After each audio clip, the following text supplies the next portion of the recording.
Hi, everybody. Welcome to the World View. My name is Chris Greco. I will be your host for the next 30 minutes, talking about different parts of the world, how they're covered in the media, how they're not covered in the media, and how things can affect the United States that you don't really think can affect us, even though it occurs in a country that may be as far away as half a world away or more.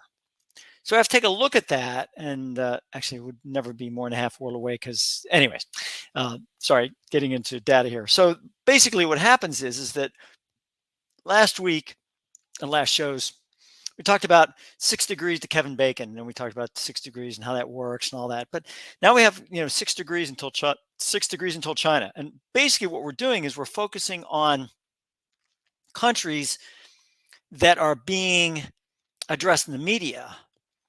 But yet there seems to be this missing link between that country and China. And in many situations, you don't even need 6 points of level here. You can go directly to China. So that's what we're going to try to do today. We're going to focus on some areas that have been either not addressed in the media or addressed in the media, but they've left out this very important connection to China and how China is being very pervasive. I know for a fact that people that probably watch this show are getting sick and tired of me talking about China. China this, China that, China this, China that. I'm telling you right now that somebody needs to address this. And somebody needs to put a stop to China being as pervasive as they are in different types of countries. And the problem is that we are, and this is my opinion, we're spending a lot of time on domestic aspects, and that's okay, and I get that. But basically what's happening is we're spending a lot of money on domestic aspects, a lot of money. And what's happening is that that money is not being used to try to help develop other countries. Even though we may be trying to do both, basically we're going broke doing it. And basically what's happening is, and what I'm going to bring out in this presentation today, is that China is being smart. They're going out there and they're basically making people feel very comfortable with taking money from them in a loan. And then what they're doing is they are saying, okay, you're in debt now, but don't worry about paying us back money. We'll take other things. We'll take this piece of infrastructure, that piece of infrastructure. We'll improve it. We'll improve it. Don't worry. But we'll make sure that they're not saying this, but China's going to make sure that they have a say in the idea of infrastructure. And we are very, very much behind that in the power curve. We're so just focused to the point of laser focused on little itsy bitsy things that are happening in this society in the United States that we are forgetting we're not the only society in the world. And basically what's happening is that there are other societies that are having an impact on our society. And we are not even meeting that or trying to address that. We're so concerned with, and I'm talking about little aspects. And people might say, oh, Chris, we got this and this and this. All of that makes no difference if we owe another country, because as I point out in this presentation today, countries have found out, and we're going to find out because we have direct contact with these countries, that it's going to affect us. So let's move on here. So let's talk about, first of all, about a Sudan summary. So everyone knows about what's happening in Sudan, but I think what we forget, and I think we need to address it, is where is Sudan? Right? Everyone sits back and says, "Oh yeah, it's something I have to do with Sudan, but I'm not sure." Yeah, it must not be important because it's not near. It's in Africa, right? So if it's in Africa, nobody really cares. Well, guess what? We should care. So this is Sudan right here. This is the country of Sudan. Right below it is an area called South Sudan. Now I know about this area personally because I was on a deployment in a nearby African country, and had a lot of, a daily briefing basically on this area when it was undergoing, let's see, warring between two major generals in this area. Warring two major generals in this area. It's funny how history repeats itself. And and one of the reasons that we got involved from the standpoint of trying to just, I guess, monitor the situation is because we went in to take some people out of Juba, which is right here, and they ended up shooting the tribal factions ended up shooting at the aircraft and hit a U.S. military person. So that is all of a sudden we got involved because that situation. So what's happening in Sudan is hopefully, and I think it's working. Is Khartoum is the capital of Sudan, and you can see here how, I mean, you see all this area. I mean, this is not, you don't see any green, do you? But not much green here, right? More green down in this area, not much green in here at all. So I mean, because it is basically part of the Sahara. This is Sahara Desert, folks. Largest desert in the world. Here it is. Boom. There it is. Other than Siberia, which they call a desert, but basically it's tundra. But basically, a lot of desert here, right? And look where Sudan is. And interestingly enough, where's Egypt? Right above it, right? Right above it. And where's Libya? Right here. So Libya problems, right? And Egypt shares a border, a very large border with Sudan. And look, here's the Nile River, goes right through here, all the way down, all the way down, all the way down. And they have the Blue Nile and the White Nile, right? So this is where all this happens. I mean, there's a lot. There's not that much water here. Look how much water is here, right? Here of green, but look where it stopped. I mean, it's not much in the way of um, real honest water in this area. So that's why it's really difficult at times. This area here, interesting enough, is called the Parrot's Head because it looks like a parrot head. That's what it looks like. So that's in South Sudan. So it kind of juts up into Sudan. I mean, so that's basically what's happening there in Sudan. So now, should we be concerned? Right? Should we be concerned? Well, first of all, Sudan had an inflation rate of 2021 of 382%. 382%. I mean, what's ours? What's ours like? Something like what? Uh, 4, right? 382% for Sudan. What is it now? Well, now it's about 63.3%. 63.3%, which is considered to be, just, look, I mean, in 2 years, boom, it's gone down. But still, it's at 63.3% inflation. So, I mean, at one point, that 382%, that was the largest in the world. Sudan had the largest inflation in the world. There was another country, I think it was Slovenia, had the next, as was number 2 there. But I think basically, I mean, this is not good, 382%. So that's where you have this situation where you sit back and you go, geez, you have that type of inflation, and then you have water issues, and then you have this civil war that's taking place and between 2 generals, and it's just killing a lot of people, and that's really what's going on. So I mean, this is basically Sudan's summary right now. This right here, this right here, this link takes you to an area where China, the title of it is, does China have a role play helping end Sudan's crisis? So does it have a role to play? Well, first of all, and I think this is important, is Sudan and China have been trading partners. And Sudan has been providing up to 5% of fuel to China. So there's all of a sudden you sit back and you go, and there's China. Boom, there's China again, right there. You don't even have to go one degree. Bang, it's right there, right? So China has a say in Sudan and what exactly is happening there. So is there a relationship between China and Sudan? Oh yeah, there is. And they export nuts, and they export fruits, other things to China. So I mean, there is a relationship there. And it's something that we have to be concerned about. We should be concerned about. So NPR, and this is from NPR. You can go take a look at this stuff.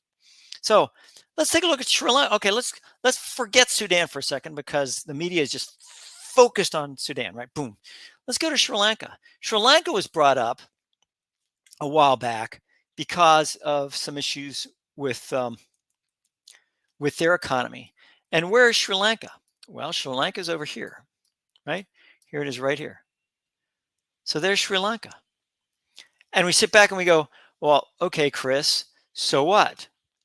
Well, here's where there's an issue. See, Sri Lanka has a lot of ports here, right? Got a lot of ports, all these different ports. And Sri Lanka owes, um, they owe some to, they owe some money to China. As a matter of fact, they owe a lot of money to China because they Sri Lanka actually they defaulted on their debt. Boom, you know. So now all of a sudden you have Sri Lanka owing China, and China says, I'll tell you what, rather than you paying us back because we know you guys are having problems and there's an issue there, whatever else. I'll tell you what, we won't collect money because you guys are already having issues with money, whatever else. We'll just take one of your ports. We'll just take one of your ports. That's okay. So we'll take over your ports. We'll build it up. We'll do other things, and then and then you don't have to worry about your debt anymore. Or we'll take off 20 billion, whatever it is. You have a little bit of debt, but most of it will go away because we'll work that out. Okay. So we're gonna go ahead and do that. So we're gonna Sri Lanka turned in the port, boom, gave it to them. Here's your, here it is right here, foreignpolicy.com. You can, as May 5th. So it's relatively recent, 2023. And talking about the Shanghai Cooperation Organization. Geez, how many times have I brought that up? And how, all of a sudden all these countries are, the countries are basically defaulting on their debt and they're having to pay China. So China gets their grip on the infrastructure, in this case on a port in Sri Lanka. All right, what about Angola, Djibouti, Ethiopia, Kenya? So let's take a look at all these. Angola, Djibouti, Ethiopia, and Kenya. So let's make sure we know where each of these things are, because that's no good if you don't know it, right? So where's Angola? Let's take a look and see where Angola. Well, Angola, first of all, is in Africa. So we're going to go to Africa, right? And we sit back and we say, well, first of all, where's Djibouti? There's Djibouti right there. Ding! There it is, right there. What's the capital of Djibouti? Real quick. Djibouti. There it is right there. Yada dee. Does the U.S. have presence in Djibouti? Yes, they do. Camp Lemonnier in Djibouti. As a matter of fact, if you can almost see it. It's a this is the town right here. But you can actually see Camp Lemonnier here because we share it with the airfield here. So it's a you can see some of this, and this is interesting right here. See that patch of green right there? See that patch of green? Yeah, that's patch of green right here is the soccer field. Well, soccer field, football field, whatever you want to call it. So that's the only piece of green, is because this is what is that? Fake grass. That's the only green. That's the only green in Djibouti. Period. Other than little patches of green, whatever it is. I always thought that was really funny in that area. And this has been built up like crazy, even since there have been other people there. So it's really interesting how all this is building up. And there was an area that was right here. It was right here. Was it right here? Right around this area? That was for sale at one point in time. That the U.S. I think took that. So that's Djibouti, and that is our U.S. presence practically in Africa. So this is Djibouti. So that's what we're talking about there. Angola is interesting because if you take a look at the different countries. See, that's a Horn of Africa. The reason it's Horn of Africa is because it's got a horn there. So the Gulf of Aden. Remember all the piracy? That's all that was taken along. It was all along in here somewhere, all along Somalia. So so that is that. I've already talked to you about South Sudan. Was the other one? Kenya and Ethiopia. So Kenya, Ethiopia is here. Remember that Eritrea is here, right? Remember Eritrea took that entire coastline, so now they're having problems up in this area still. But of course, media doesn't cover that. Not unless not unless people die. So here's Kenya. And you see how a lot more green is going in here. So let's take a look at Kenya for a reason. So Ethiopia, Kenya, and Djibouti. Let's just take a look at all three of those. All three of those are in debt to China. Now, interestingly enough, here's Uganda and Tanzania, and I already covered an area where up in this area they are going to put a pipeline for the French with China. Interesting enough, the French just announced today that they are supporting Ukraine with tanks and whatever else. But they're still building this. They're still building this oil transportation platform, which is basically going to be pipeline down Uganda, down across that area. I don't know whether they're going to go across Lake Victoria or what, all the way across to this area right in here, Port of Tonga, I think is where they're going. Yeah, I think that's right, the Port of Tonga. So, and they're going to take this and they're going to move this. Now, how are they going to get it to France? Well, they're going to take it around to the Horn of Africa, up through the Red Sea, right here, right? This is the. They're going to take it up through the Suez Canal, through the Med, all the way to France. Sorry, up in this area, Port of France. So that's where they're going to take it. So interestingly enough, that's what's going to happen there. But also interestingly enough is they're going to have to make sure that they get past these pirates with all that oil tankers. So it'd be interesting to see. I mean, literally, you're talking about right on the coastline. Here's Somalia right here. Bad situation here in Somalia, and it doesn't get any better. And then what's going to happen is they're going to start hijacking these tankers. But that's another story. So basically we have it, and they just talked about the Wagner Group, and the Wagner Group is in Mali, and everyone talks about Mali like it's out of the way somewhere here. But basically what happens is that the Western Sahara of Morocco, and Mali is located. I just saw it. It's located right here.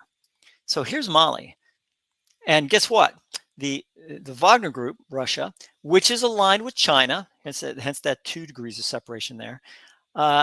They have the Wagner Group have people in Mali that are protecting areas and protecting resources and all that stuff.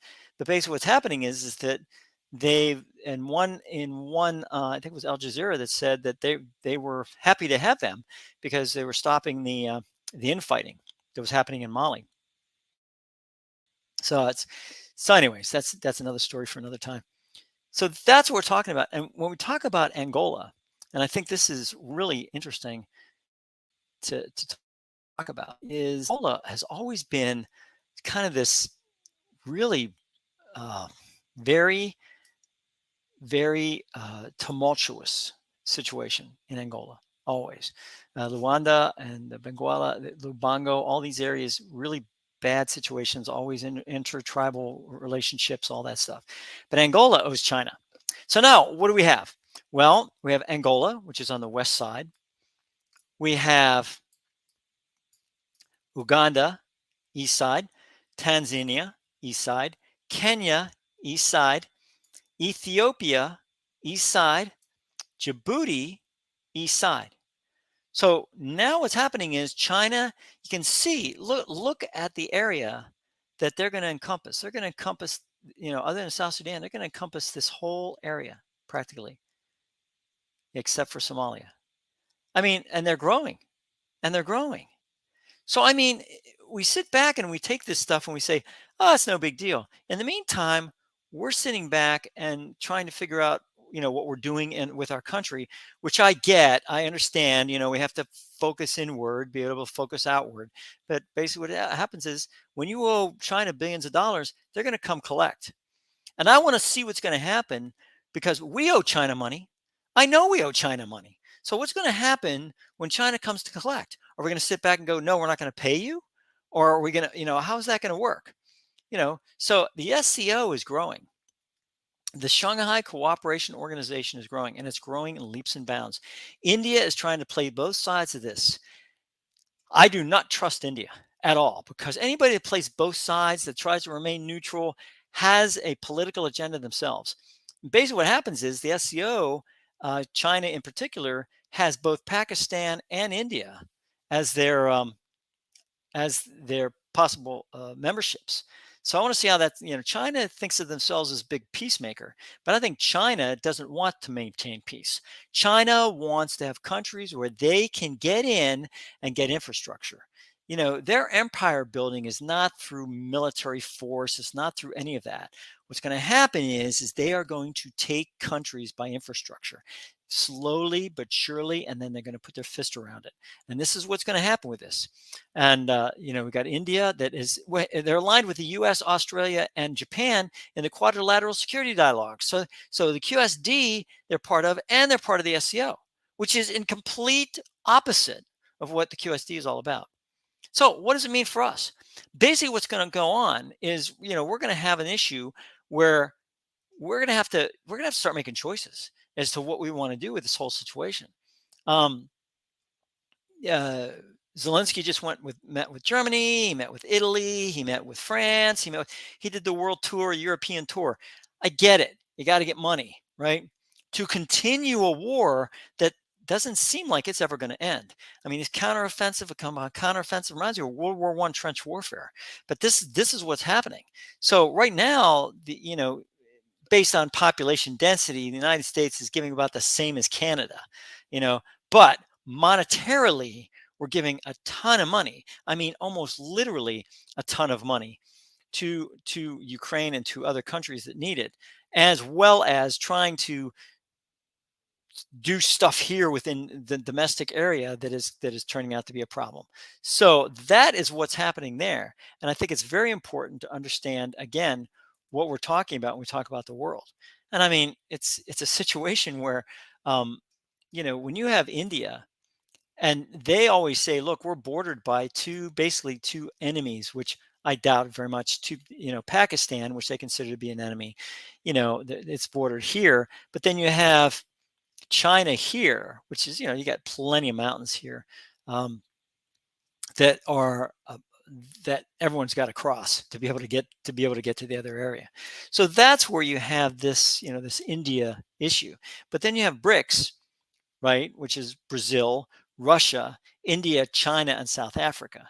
And BRICS, BRICS between the BRICS and SCO, you're talking about a pretty large membership. And it's interesting because one media outlet compared BRICS and SCO to the UN, but they said basically that it's more talk than action, which is true. In fact, we used to call NATO meetings "no action, talk only." It's a situation where it's a really interesting uh, it's an interesting harmony between China and all the other countries that have something to do with that. So I just wanted to bring that up. I wanted to bring up the idea that we've just went through what, 3 continents, and in all those continents you can see that there's a lot of reasons to be worried, especially when we talk about China. And I'm going to keep harping on this, and I hope that people don't get sick of it. But the worldview has to do with the worldview. But if there's a country that's trying to make their light shine brighter than everyone else's, then we have to focus on that. And basically what's happening is China is sitting back and they're doing a lot of different things, being very persuasive and pervasive in their basically global domination. And that's what they want. And guess what? They have the money, they have the people, they have the resources to be able to do this. And they have no intention, and this is my opinion, they have no intention of leveling up to any climate accords whatsoever. I mean, if you think that China is going to give up their industrial base so that climate change can somehow happen, you are sorely, sorely mistaken. As in the book Prisoner's Dilemma by William Poundstone. I've said it before, I've said it again. You need to read the book. Is basically there's two ways humans interact. One is cooperation, the other one is defect. China's defecting. They're sitting back saying, "Yep, we believe in climate change. Yep, we're right there with you guys. You go first." And it's a situation where they're not in any way, shape, or form going to come off of that, whatever it is, 10 million or 10 million billion tons of whatever, CO2. I mean, they're number one in the world for CO2 emissions. And I have no prediction ever that they're ever going to decrease that to somehow placate, because that's exactly what they think they would do, placate countries that basically owe them. I mean, it just makes no sense to me why a powerful country such as China would sit back and say, "Yep, we'll kowtow to anybody else because hey, we want this climate change thing to work." They could care less. I mean, there are Chinese, I'm sure, just like Americans, that sit back and say, "Yep, climate change, climate change, climate change." But let me tell you something: the powers that be within China, they don't care. They don't care. It's literally about their country and what the country's all about. So on that note, I will bid you good day, and thank you so much for watching the worldview. I know that we hit a lot of things today, a lot of different countries, but that's what the worldview is about.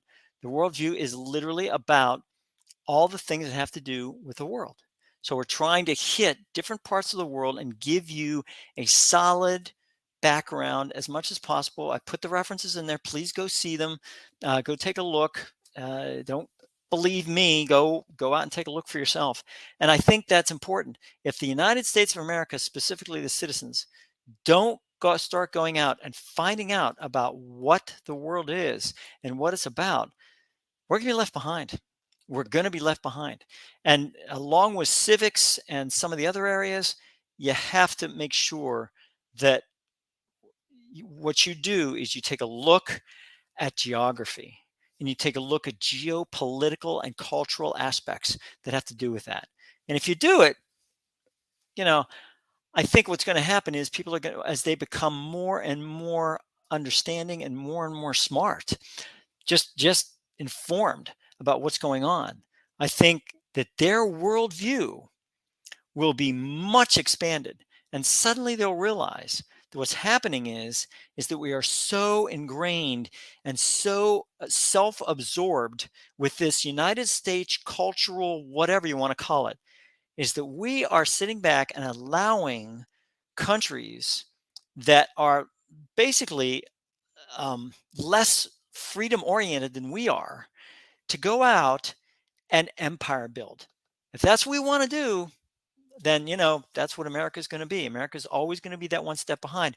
We did it in World War II. We sat back and we internalized everything and we tried to be self-absorbed. And look what happened there. So we got to be really careful about how we do things. And that, ladies and gentlemen, has to do with having a worldview. This is Chris Greco signing off, another Worldview episode. Thank you so much for watching. And please, folks, try to understand more about the world, and you will have a wider worldview.